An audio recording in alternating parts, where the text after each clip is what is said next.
গোপালগঞ্জে গতকাল এনসিপির সমাবেশ কেন্দ্র করে আওয়ামী লীগ ও তাদের দলের নেতাকর্মীদের সহিংসতা ও মৃত্যুর ঘটনা তদন্তে বৃহস্পতিবার স্বরাষ্ট্র মন্ত্রণালয়ের সিনিয়র সচিব নাসিমুল গনিকে প্রধান করে ৩ সদস্যের কমিটি গঠন করেছে অন্তর্বর্তী সরকার।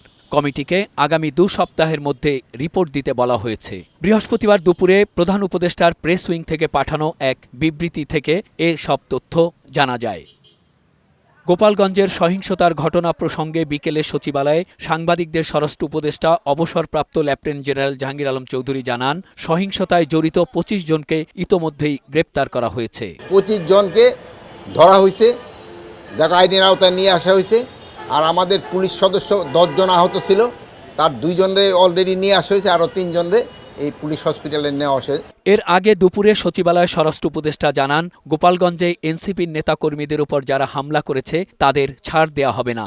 ভবিষ্যতে যাতে কোথাও এমন ঘটনা না ঘটে সেজন্য সতর্ক থাকতে আইনশৃঙ্খলা বাহিনীকে নির্দেশ দেয়া হয়েছে। মানে যারা অন্যায় করছে তারা গ্রেপ্তার হবে, সব কাউকে ছাড় দেওয়ার এরকম তো না, তাহলে কোনো ছাড় দেওয়ার প্রশ্নই ওঠে না। মেহেদী আজাদ মাসুম, বৈশাখী সংবাদ, ঢাকা।